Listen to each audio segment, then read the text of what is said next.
and Austin says he's of the viewing jury and they know what to do after the program. But looking at all these comments and how far we've come with this conference, the modalities and what to expect, how do you see this playing out? Well, thank you very much. I think, the national conference coming at this moment, for me, is a welcome development. Even though, there are some questions as to the modalities, the composition, the timing, etc. But let me start by saying that when the idea of a conference was mooted, the critical word there is that it ought to be sovereign, given the fact that the constitution that we operate at the moment was handed over to us by the military. And there's a question about the autonomy of the constitution. And I think that more than anything else is what this conference is expected to do. Having said that, now we don't have a sovereign national conference, but we have, going by the nomenclature that has been approved, a national conference.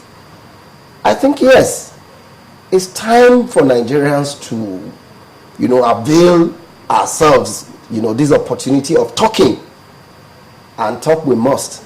But who are those talking? That takes us to the composition of those, to be nominated as decreed by the Secretary to Federal Government. Decreed, you say? Because if we're talking about the people, for me, nothing short of an election. There could be some, the delegates. The delegates, nothing short of electing the delegates. Even if there will be some few nominations from the president and all that. Because if you talk about the people, tell me how 36 elder statesmen, who are the elder statesmen? To be from the 6th geopolitical zone and all that. And these are the same people who helped to put Nigeria in the position that we are at. But isn't that a problem? But are we assuming that the elder statesmen cannot be above board? Because Senator said he could name well over... Because we challenged Senator Kromo yesterday, and he said, well, it doesn't necessarily have to be a politician. The concept of elder statesmen is nebulous. And all kinds of characters can come in under the rubric of elder statesman. That's the point I'm making. And how do I hold an elder statesman responsible for my plight after the conference? But they're just a little group. I mean, 37 of them. It doesn't matter, but a lot of other Nigerians have been shut out. From 492.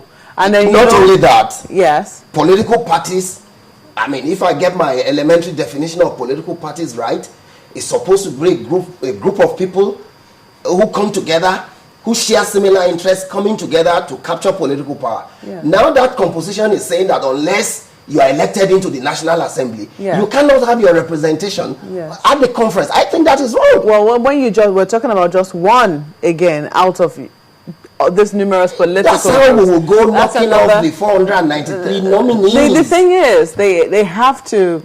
Because even at 492, a host of people think that is a really large group and it's rather unruly, and that to even get anywhere with that is going to be a problem. We can then ask the question, how representative is 493 out of the 160 million? But then again... Or out of the 70 million registered voters in Nigeria, how representative? Let's not talk about the number. Let's look at the philosophy behind it. If we are saying that what the conference should do is address some critical issues within the Nigerian polity, my opinion is that this group of people must have a tab. Just a moment now. Okay. You've talked about elections. That is your own proposition. You've said this, the people who want to go to this or who want to be delegates should be elected. The question will be how?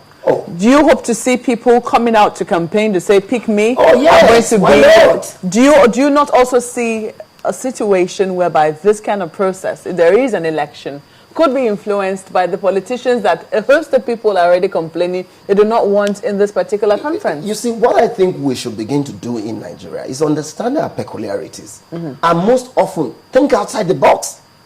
This kind of election need not necessarily be the first past the post system that we're used to in Nigeria, which I have challenged severally. The election could be by Electoral College. Even the so-called nominees, elder statesmen and all that, could be the ones that will be saddled with the responsibility of selecting Nigerians who are known to be men of integrity, who are known for what they've done before. Who will be those that will vote? Like I said, in the electoral, if it's by the Electoral College, members of the Electoral College will do the voting. What's How will they be Electoral constituted? College? An Electoral College could just be, a group of people selected to represent various interests. So you have nominations again, the nominations you're running away but from. I'm just trying to meet you at the point of your argument.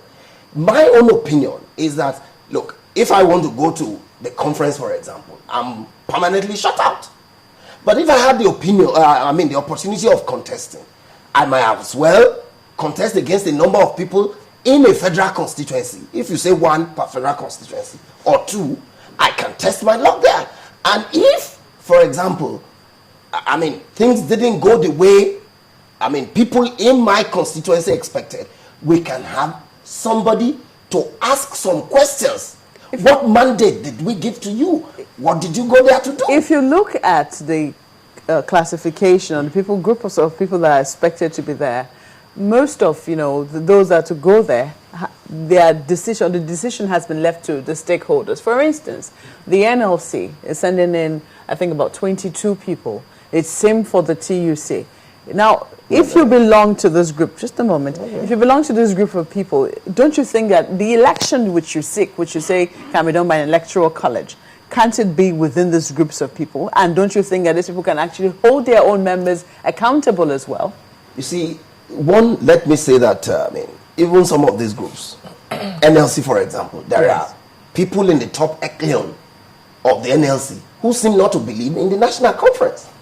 And these are the same people who will nominate people into that conference. You see, the composition of the conference seems to underestimate what the conference ought to do.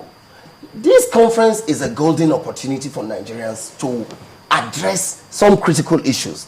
And if you bring people, if you recycle those who have contributed to the state in which Nigeria is, retired military personnel and military and security personnel, the NANS president we saw some other time, the last time, and so such characters coming to debate the future of Nigeria. I think we need to revisit that composition. When you say haven't said that, I'm trying to get the point before you get to this next one. Okay. When you say you're shut out, is it as an individual or as a professional? Both as an individual, first and foremost as a Nigerian. I'm a Nigerian, I'm an individual. Yeah, but you know before I then belong to maybe a professional or any kind of organization. But it's clear that every Nigerian cannot be at this conference. And so certainly they have to be represented in one way. Thank you very much. If you talk about representation, that word, representation is not about nomination. And that's why I think if we're talking about representation, properly so-called, whoever, at least 50% of those who will be in that conference must have the mandate of a group of Nigerians. But your beyond group, the nominees like you're of the professional group, the Academy of Social Sciences. They've got representation there. So how are you shut out? I say as a Nigerian. As I didn't know Nigerians. They are, but I don't think that that will serve the purpose of... Then the autonomy of the constitution that I talked about, how... You don't think this will serve? This will not serve it. Because if we say we, the Nigerian people, all of these people in the group represents a country of Nigerians. Let's look at... What about the masses, the Nigerian masses? Dr. Ashiro, let's look at the numbers now. 492. And bringing the House of Representatives together and the Senate is not up to 492. 106. They're close to, but not up to 106 and 109, 360. Yes. So it's not up to that. So are you saying that the 492 is insignificant to the issues that we're likely to look at? Yeah, you see, we also... Because when you say, well, who represents you or who represents the next man, Are we saying this amount is, or this figure rather, is insignificant? You see, we shouldn't conflict some issues. This conference